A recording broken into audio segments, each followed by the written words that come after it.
प्यारी के घर से 50 कदम आगे, यानी प्यारी के मकान से तीसरे मकान से ही एक अधेड़ व्यक्ति उसका पीछा कर रहा है। ये बंदूक सिंह ने नोट कर लिया था।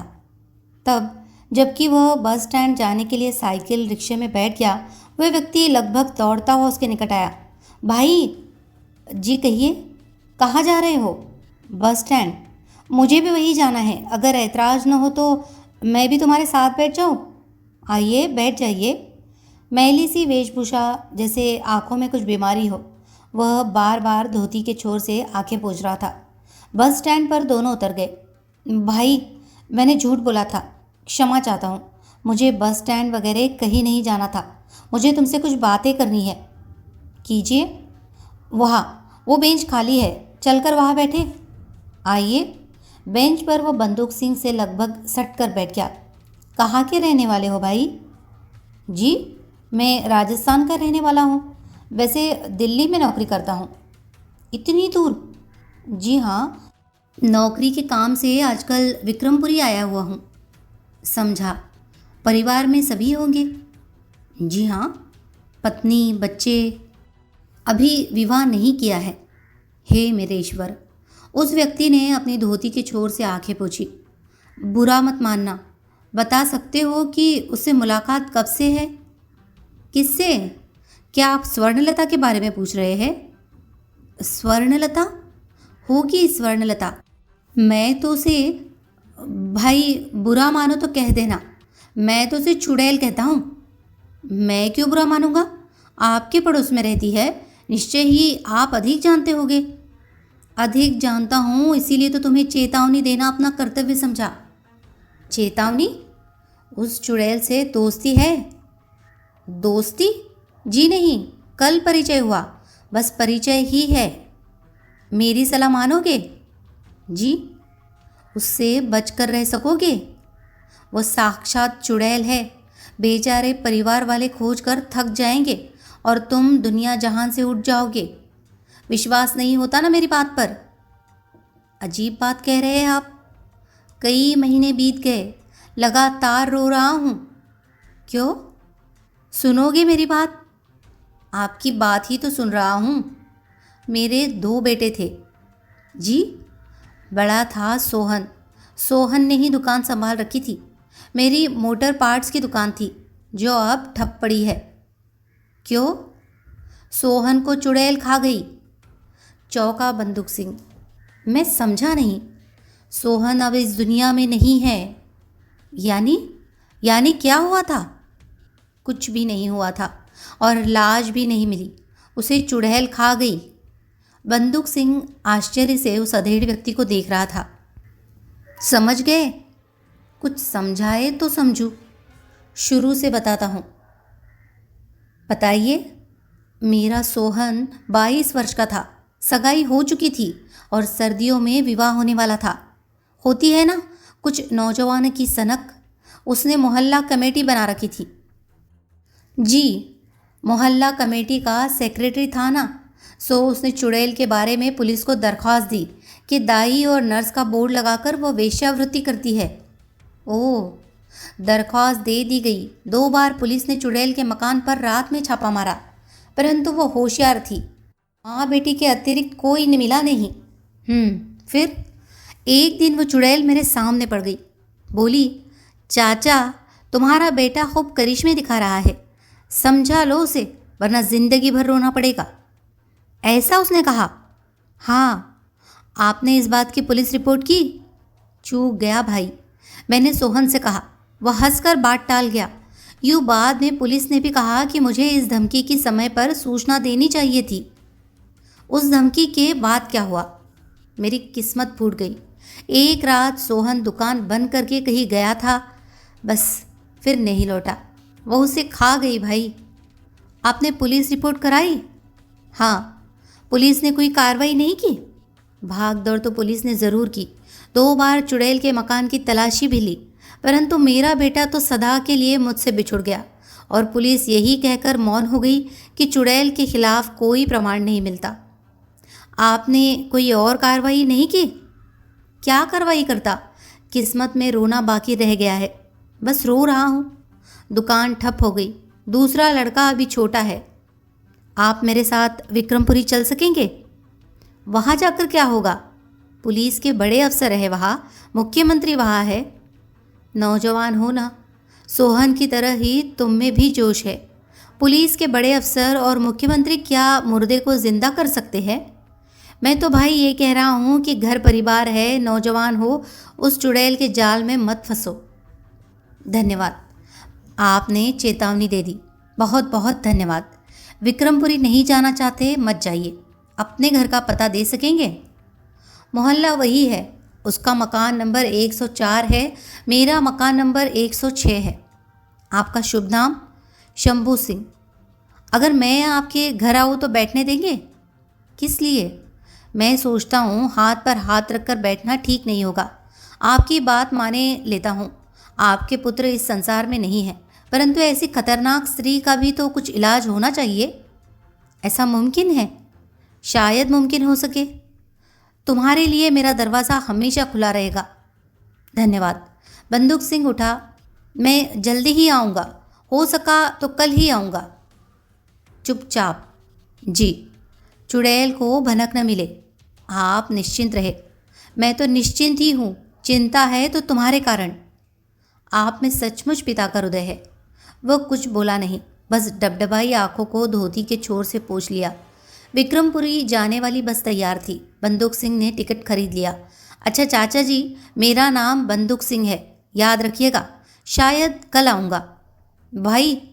कहिए। हो सके तो चुड़ैल की छाया से दूर दिल्ली चले जाओ। भाई। मैं डर कर भागने वाला नहीं हूँ चाचा जी। हताश हो वह बोला। सभी नौजवान एक ही भाषा बोलते हैं। सांझ का समय। होटल के कमरे में जगत के अतिरिक्त फिद्दे मियाँ और बंदूक सिंह। कुछ क्षण का मौन, फिर मौन तोड़ा जगन ने। तो चचा मियाँ, कुल मिलाकर आपके हवलदार चेत सिंह, मैं और बंदूक सिंह सभी न ज़मीन पर है न आसमान पर, यानी हम सभी आसमान से गिरकर खजूर में अटके हुए हैं। हवलदार चेत सिंह कहते हैं कि अब मनफूल को सख्ती से ही कुछ उगलने को मजबूर किया जा सकता है, यानी मनफूल को हिरासत में लिया जाए। गलत। ऐसा करने से यार लोग और भी अधिक चौकन्ने हो जाएंगे। मुझसे झाऊमल कहता है कि 3 दिन बाद, सचमुच 3 दिन बाद वह मुझे 3 रास्ते और बता देगा। अब बाकी रहे हमारे बब्बर शेर बंदूक सिंह जी। कहावत है ना, ढाक के 3 पात, सो वह हम तीनों पर लागू होती है, परंतु बंदूक सिंह जी अधिक सुविधा की स्थिति में है। फिर भी ये मुर्गे की 1.5 टांग बता रहे हैं। हुजूर बंदूक सिंह जी। जी। आप सुना है जात के राजपूत है? जी हाँ, मैंने भी सुना है। राजपूत, वो भी राजस्थान के? तो इतिहास से पता चलता है। क्या? राजस्थान के राजपूत बात के बड़े पक्के होते थे। सही या गलत? जो कह दिया सो कह दिया। भले आदमी, कुछ तो अपनी जात और बात का ख्याल करो। यानी मैंने तुम्हारी सलाह पर 20 स्वर्णलता, मेरा मतलब है प्यारी स्वर्णलता को आज सुबह छोड़ा है। कल रात तुमने ही उसे छोड़ने की सिफारिश की थी, और आज अभी रात भी नहीं हुई है तुम उसे गिरफ्तार करने का सुझाव दे रहे हो। मैं वैसा राजपूत नहीं हूँ। शाबाश। मैं बात के पक्के और आन के सच्चे राजस्थानी इतिहास पुरुष राणा प्रताप के मुकाबले छत्रपति शिवाजी को अधिक महत्व देता हूँ। राजनीति का सिद्धांत है, 1 कदम आगे और 2 कदम पीछे। Very good. कल हमारे पास स्वर्णलता के विरुद्ध इतनी सटीक गवाही नहीं थी।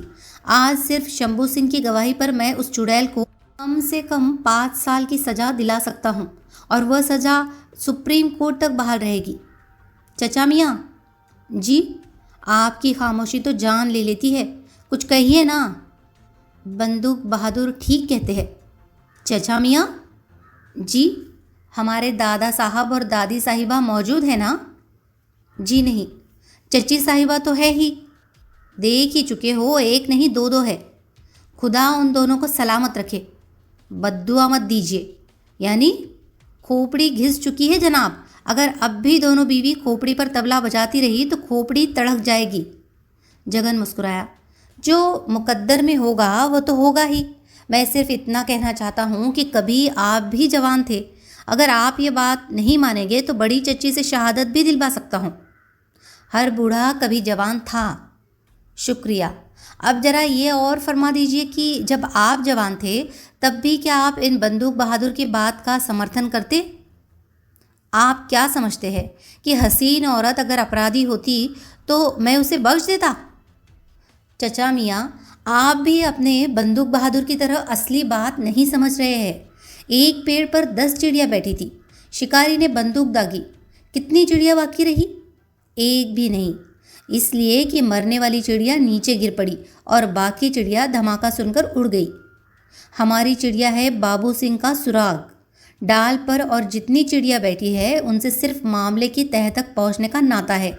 सो प्यारे भाई बंदूक सिंह बहादुर जी, गिरफ्तार किसी को भी करना कुछ ठीक नहीं होगा।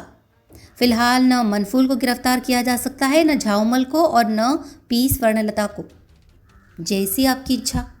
अब सवाल ये पैदा होता है कि शंभू सिंह के अनुसार उसके लड़के सोहन को भी ठीक उसी शैली से गायब किया गया जिस प्रकार बाबू सिंह गायब हुआ, और सोहन के गायब होने का कारण है पी स्वर्णलता।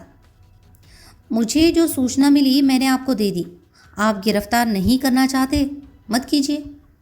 तुम्हें सुबह ही राजापुरी जाना होगा। जी, पी स्वर्णलता से दोस्ती करनी होगी। ये मुमकिन नहीं है। मेरी उसकी झड़प भी हो गई थी। बंदूक बहादुर, ये सब मैं नहीं कर सकूँगा। राजपूत की छाती पर तीर लगना चाहिए, पीठ पर नहीं। समझ लीजिए मैं राजपूत नहीं हूँ। समझ लिया।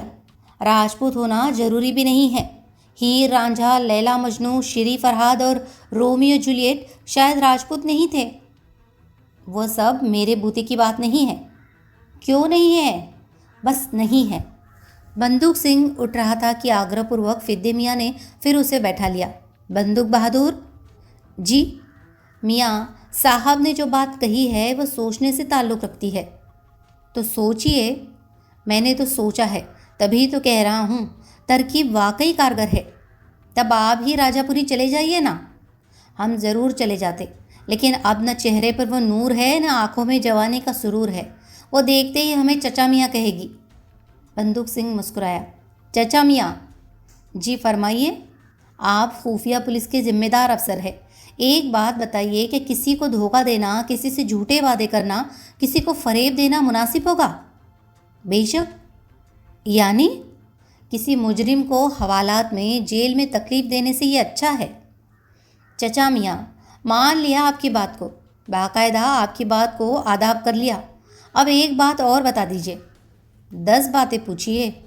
आप फरमाते हैं कि मैं जवान हूँ, मुझ में गुरूर सुरूर जाने क्या क्या है। जरा बड़े साहब को देखिए। देखा कि ये बूढ़े हो गए हैं? तौबा, माशाल्लाह ये भी जवान हैं। शुक्रिया। तब राजापुरी का काम ये ही क्यों न संभाले?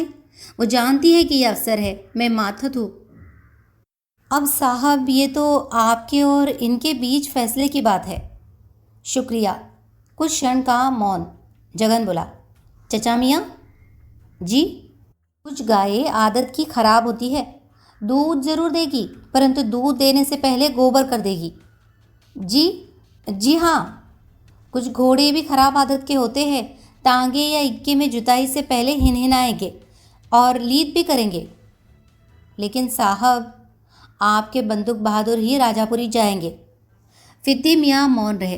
बंदूक सिंह दूसरी ओर देखने लगा। राजापुरी में बंदूक बहादुर रोमांस करेंगे और रोमांस में पूरी तरह कामयाब होकर। बंदूक सिंह खड़ा हो गया। बोला, आप और चचा मियाँ बात करें, मैं सेकंड शो में सिनेमा देखने जा रहा हूँ। बच्चे जी बाप जी, क्यों बेकार कष्ट उठाते हो? आपको चिंता नहीं करनी चाहिए। बात चिंता की नहीं है, बात है ऊब की। फिल्मों में क्या होता है? पहले नंबर पर प्रेम प्यार, वो तो कल से तुम्हें करना ही है।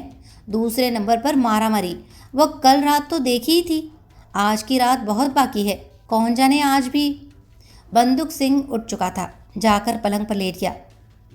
सुबह तब, जबकि आकाश साफ होते हुए भी सूर्योदय नहीं हुआ था।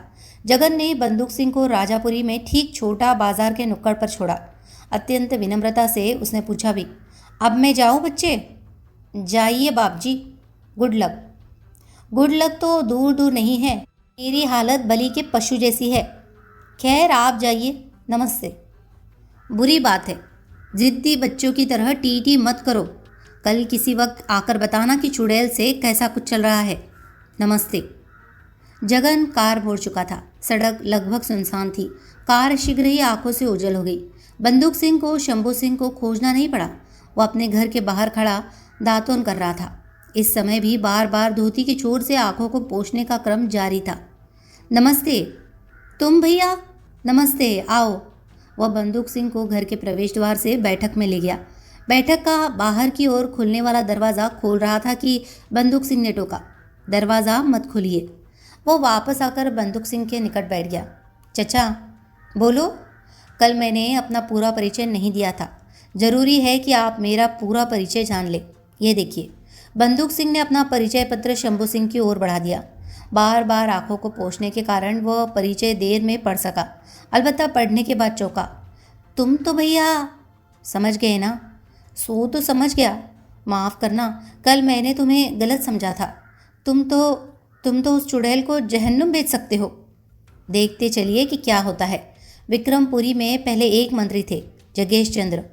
हाँ, उनके बारे में अखबार में पढ़ा था। कावेरी नाम की स्त्री उनके स्टाफ में थी।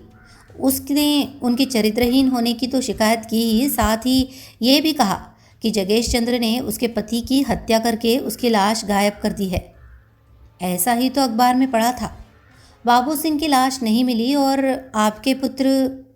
बंदूक सिंह ने बात पूरी नहीं की। तब भैया, आपके पुत्र का और कावेरी के पति बाबू सिंह का मामला एक जैसा है।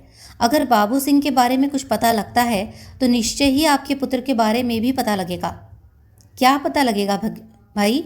मेरा पुत्र अब संसार में नहीं है, वो मर चुका है। आपकी बात मान लेता हूँ, फिर भी क्या आप ये पसंद नहीं करेंगे जो अपराधी है उन्हें सज़ा मिले? पसंद की बात तो यह है कि चुड़ैल को अपने किए की सज़ा मिले। जिस दिन ऐसा होगा उस दिन मेरा कलेजा ठंडा होगा। इसी कारण मुझे उसके घर जाना होगा। नहीं भाई, मुझे डर लगता है ना। तुम उसके पास मत जाओ, अभी जवान हो। तुमने दुनिया में देखा ही क्या है। चाचा जी। ना बेटा, नहीं।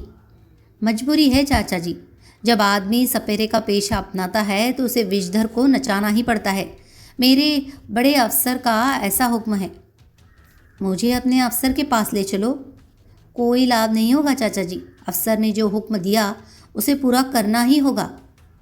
तब क्या कहूँ, बेटे का सब्र कर लिया है। अब मुझे बहुत दुख होगा बेटा। आपको खुशी भी हो सकती है। खुशी? हाँ, ये भी तो हो सकता है कि किसी भी दिन उसके पाप का घड़ा भर जाए और उसके हाथों में हथकड़ी हो। संसार में अगर भगवान है तो शायद भगवान है, परंतु मिलते आसानी से नहीं हैं। बड़ी भक्ति और तपस्या करनी पड़ती है। क्या कहो बेटा? अपनी आंखें पोंछता हुआ विवश सा वह बोला। परंतु मुझे आपसे कुछ कहना है। कहो। आपको मेरी मदद करनी होगी। मदद? ज़रूर करूँगा। बोलो मुझे क्या करना होगा। वैसे मेरे पास लाइसेंसी राइफल भी है। बेचारा शंभू सिंह। मुस्कुराते हुए बंदूक सिंह ने कहा, आपको ड्रामा करना होगा। ड्रामा? ऐसा कुछ कठिन काम नहीं है। परंतु भाई, मुझे तो ड्रामा करना नहीं आता। मैंने कहा ना, वैसा कुछ कठिन काम नहीं है। परंतु भैया, नागिन को नचाने के लिए सपेरा उसे कोसता भी है। नागिन? ड्रामा? मैं समझा नहीं भैया। समझना चाहते हैं ना? हाँ, मैंने कहा ना, वैसा कुछ कठिन काम नहीं है। सुनिए। बेचारा सहज शंभू सिंह, बेटे के कारण दुखी व्यक्ति, बंदूक सिंह के समझाने में कुछ समय लगा। और फिर जब बंदूक सिंह उसकी बैठक से बाहर निकला तो सूर्योदय हो चुका था। अब वह प्यारी के मकान की ओर बढ़ा। लगभग 10 मिनट तक बंदूक सिंह को दरवाज़ा खटखटाना पड़ा। तब कहीं जाकर दरवाज़ा खुला, परंतु दरवाज़ा प्यारी ने नहीं, प्यारी की माँ ने खोला। बंदूक सिंह झुका, उस स्त्री के पाँव छुए। जीते रहो। कल सांझ वह तुम्हें याद कर रही थी। शायद आज तुम्हारे पास विक्रमपुरी जाती भी। खैरियत तो है ना माँ जी? यह उसी से पूछना। वो बंदूक सिंह को बाहर वाले कमरे में बैठा गई, जहाँ सोफ़ा सेट के अतिरिक्त आदमकद आईना भी था। लगभग 10 मिनट प्रतीक्षा करनी पड़ी। 10 मिनट बाद प्यारी अलसाई सी उस कमरे में प्रविष्ट हुई। हल्के गुलाबी रंग का परिधान, अलसाया सा चेहरा, बिखरे से बाल। वो बढ़ी और ठीक बंदूक सिंह के सामने आकर उसके कंधों पर अपने हाथ रख दिए। नमस्ते, वो बोली। नमस्ते बाद में होगी, पहले एक सवाल का जवाब दो। सवाल? सचमुच जादू जानती हो क्या? जादू? कल अच्छा खासा लौट गया था। तो विश्वास करोगी, रात भर सो नहीं सका हूँ, नींद नहीं आ सकी और जाग में भी तुम्हारा चेहरा आंखों के सामने घूमता रहा। ऐसा कभी नहीं होता, ऐसा कभी नहीं हुआ, इसलिए पूछता हूँ, जादू जानती हो क्या? वह मुस्कुराई, मोहक मुस्कान। यूँ जादू जानने का दावा तो हर औरत करती है, परंतु हर एक पर हर एक का जादू नहीं चलता। सचमुच लगता है भाग्यवान हूँ जो जादू चल गया। आपकी ज़रूरत थी और आप आ गए। भाग्य इसे ही तो कहते हैं। समझ नहीं पा रहा हूँ। क्या? जादू से मुक्ति कैसे मिलेगी? मुक्ति नहीं मिलेगी तो जिंदगी भर के लिए इन बाहों की कैद मिलेगी। वह तनिक झुकी, बंदूक सिंह से सट गई और बाहें उसके गले में डाल दी। सचमुच आश्चर्य है। क्यों? आज से पहले किसी के प्रति इतना आकर्षण अनुभव नहीं किया। कैसे करते? भाग्य तो मेरे साथ जुड़ा था। अब हर दिन मोहक होगा, हर शाम मादक होगी और हर रात रंगीन होगी। भूख नहीं लगेगी क्या? भूख? नौकरी नहीं रहेगी तो खाएगी क्या? मिर्च जैसे स्वभाव वाले मेरे अफसर से तो परिचित हो ना। उसके सिरहाने की मेज़ पर एक कागज़ लिखकर छोड़ आया हूँ, यह कि 1 हफ्ते की छुट्टी चाहिए। वो उठा होगा और कागज़ देखा होगा और गुस्से से जलते भुनते उस कागज़ को फाड़ फेंका होगा। फिक्र मत करो। हाँ, बंदूक ने हाथ बढ़ाए और उसकी कमर को बाहों में लपेटते हुए कहा, जब तक तुम बाहों में हो तब तक फिक्र नहीं करूँगा।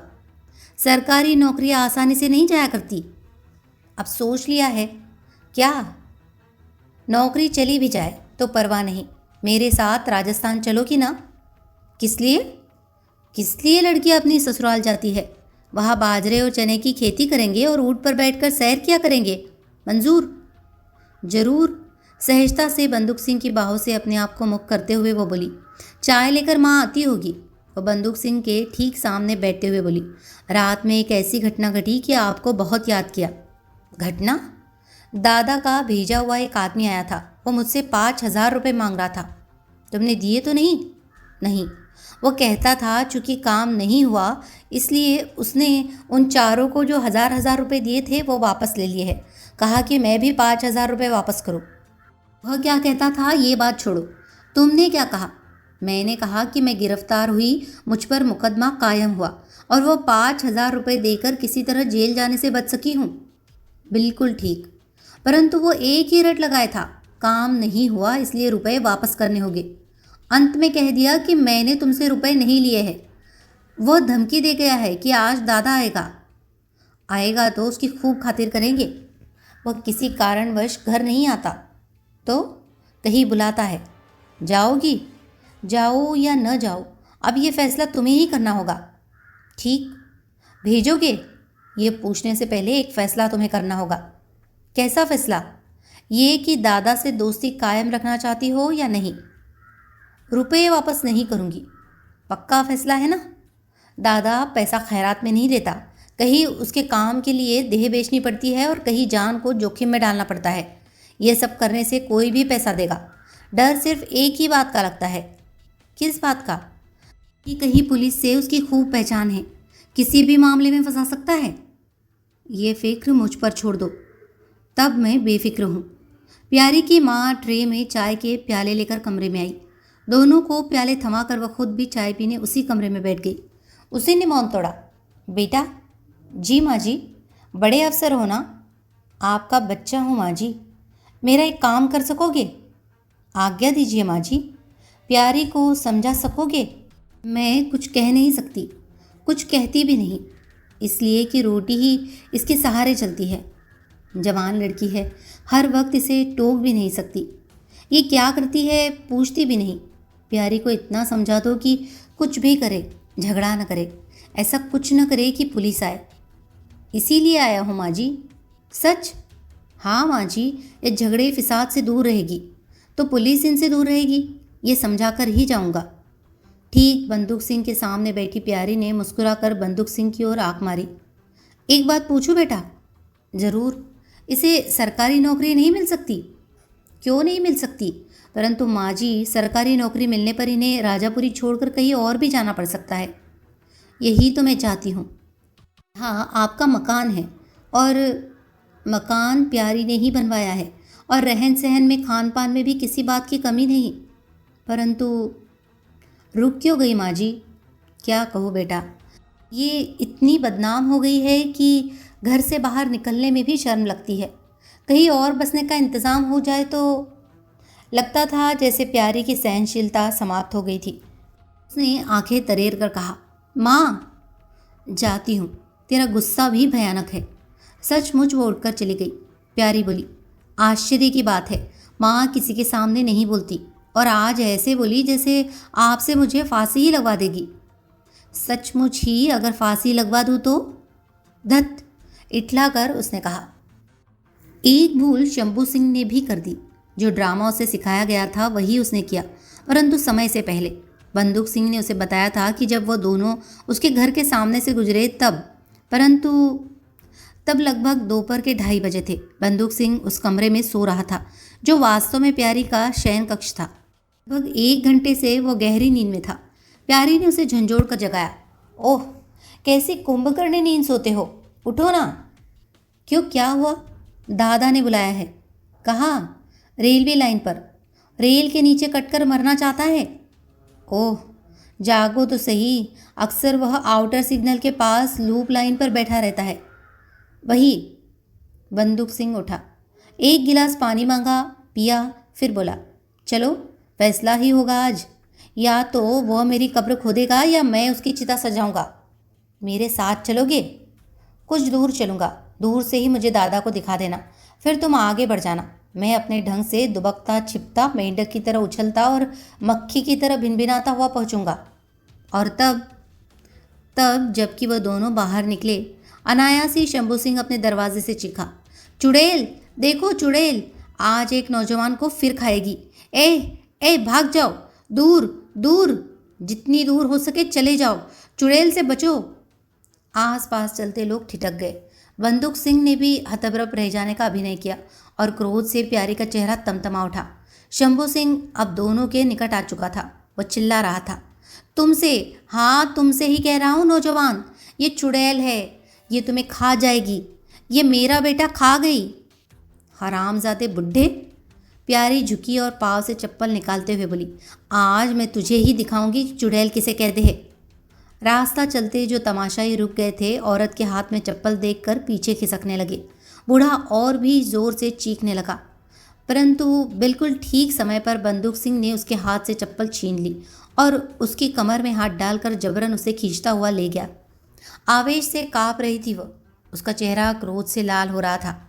दूर लगभग रेलवे लाइन के निकट पहुंचकर बंदूक सिंह रुका और उसकी चप्पल जमीन पर डालते हुए सहज ढंग से बोला, चप्पल पहन लो। उसने दृष्टि उठाई, बंदूक सिंह की ओर उपेक्षा से देखा। कैसे मित्र हो तुम? कैसा हूँ? बीच सड़क पर मेरा अपमान हुआ और वह दादा था? नहीं। कौन था? मोहल्ले का ही एक पागल। पागल के कुछ कहने से किसी का अपमान होता है क्या? नहीं समझोगे, समझना चाहता हूँ। इसका एक नौजवान लड़का था, तो मुझसे इश्क फरमाना चाहता था। फिर मैंने उसे झिड़क दिया। ठीक किया। बदले में उसने पुलिस स्टेशन पर प्रार्थना पत्र दिया कि मैं वेश्यावृत्ति करती हूँ। अरे, शायद उसे अपने कर्म की ही सज़ा मिली। कैसी सज़ा? न जाने कहाँ गुम हो गया। ये बूढ़ा समझता है कि मैंने उसे गायब किया है। तो क्या बिल्कुल बाबू सिंह की तरह गायब हो गया? मैं क्या जानूँ? सचमुच नहीं जानती। दोनों की दृष्टि मिली और सहम कर प्यारी ने दृष्टि चुराते हुए कहा, मुझ पर शक करते हो? नहीं, फिलहाल दादा से निपट ले, फिर कुछ जानती हो तो बता देना। ये दिल की मजबूरी है स्वर्णलता, शायद तुम्हें जीवन संगिनी ही बनाना पड़ेगा।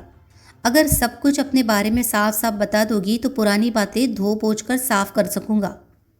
ये रेलवे लाइन है, देख रहा हूँ। तकरीबन 100 कदम दूर आउटर सिग्नल है, वो भी दिखाई पड़ रहा है।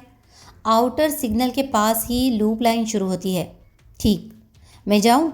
हाँ, तुम ऊपर चढ़कर लाइन के साथ ही आगे बढ़ो। मैं झाड़ियों और वृक्षों की ओट लेता हुआ वहाँ पहुँच रहा हूँ। वो बड़ी। बंदूक सिंह ने टोका। सुनो। जी। डरना मत। उसने उत्तर नहीं दिया। वह ऊपर चढ़ती चली गई, फिर रेलवे लाइन के साथ साथ ही आगे बढ़ी और दूर से ही उसे दिखाई पड़ा। दादा रेलवे लाइन के निकट ही खड़ा था। वह अकेला नहीं था, उसके साथ एक व्यक्ति और भी था, कोई नया व्यक्ति। वो उसे नहीं पहचानती थी। जो जो वह आगे बढ़ रही थी त्यों त्यों दादा का चेहरा स्पष्ट होता जा रहा था, गंभीर और गुस्सैल। सचमुच वह डर रही थी, ऐसा डर कि वह चलने में भी असुविधा अनुभव कर रही थी। तब जबकि वह कुछ कदम दूर ही थी, दादा ने पूछा, रुपए लाई हो? वो बोली नहीं। दादा के निकट ठीक उसके सामने जा पहुंची। बहरी हो क्या? मैं पूछ रहा हूँ कि रुपए लाई हो क्या? रुपए कहाँ से लाऊं दादा? मुझे पहाड़ा पढ़ाने की कोशिश मत करो। मैं पुलिस लाइन की हवालात में सारी रात बंद रही हूँ, कोई चारा नहीं था। वो रुपए देकर ही मैं छुटकारा पा सकी थी। तुम झूठ बोलती हो। पुलिस लाइन से तुम्हें रुपया वापस दिया गया है। हाँ, रजिस्टर में मुझसे दस्तखत कराए गए। भला कोई यह भी किसी के सामने मानता है कि उसने रिश्वत ली है? प्यारी जी, तुमने मुझे गलत समझा है। नहीं दादा, तुमने मेरी मेहरबानी देखी है, मेरा गुस्सा नहीं देखा, मेरा बदला नहीं देखा। दादा, वो गिड़गिड़ाई, एक क्षण में फैसला करो कि 5,000 रुपया लौटाना है या जान देनी है। नकद रुपया मेरे पास नहीं है। आप चाहे तो 5,000 के बदले मेरे मकान के कागजात गिरवी रख सकते हैं। दादा बढ़ा और प्यारी की बाह पकड़ ली। इसे देखती हो? सहम कर प्यारी ने उस व्यक्ति की ओर देखा। इसका नाम है चाकू सिंह। कहता है कि काम चाहिए। ये भी कहता है कि चाकू के एक वार से ही किसी का किस्सा ख़त्म कर सकता है। नहीं दादा, रहम करो, जैसे भी होगा मैं रुपया चुका दूंगी। रहम? चाकू सिंह, आज तुम्हें अपनी कारीगरी दिखाने का मौका है, इस पर रहम करके दिखाओ। उस कथित चाकू सिंह ने इधर उधर देखा। दोनों तरफ सन्नाटा था और उसने जेब से चाकू निकाला, खटके पर हाथ रखा। खट की आवाज़ के साथ चाकू खुल गया। साथ ही उस व्यक्ति की आंखों में पशु जैसा उन्माद झलक उठा। तभी खड़ाक, कहीं से सनसनाता हुआ पत्थर आया और उस चाकू सिंह के ठीक माथे पर पड़ा। साथ ही टप टप खून बहने लगा। हरामजादी, तो हिमायती साथ लाई है, बता कहाँ छुपा रखा है? खड़ाक, एक पत्थर और उस चाकू सिंह की छाती पर आकर लगा। वो लड़खड़ाया। गिरने से बचने के लिए उसने छाती दोनों हाथ से दबाई और जहाँ खड़ा था वही बैठता चला गया। माथे के घाव से निरंतर खून बह रहा था। दादा ने एक हाथ से प्यारी के बाह थाम रखी थी, दूसरे हाथ में उस व्यक्ति के हाथ से चाकू लेकर शायद स्वयं ही प्यारी को समाप्त कर देना चाहता था। तभी एक पत्थर और दादा के सिर में लगा।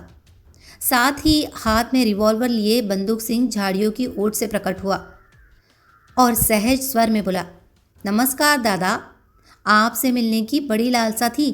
बेटा चाकू सिंह, भाग भाग, अगर जाल में नहीं फंसना चाहता तो भाग।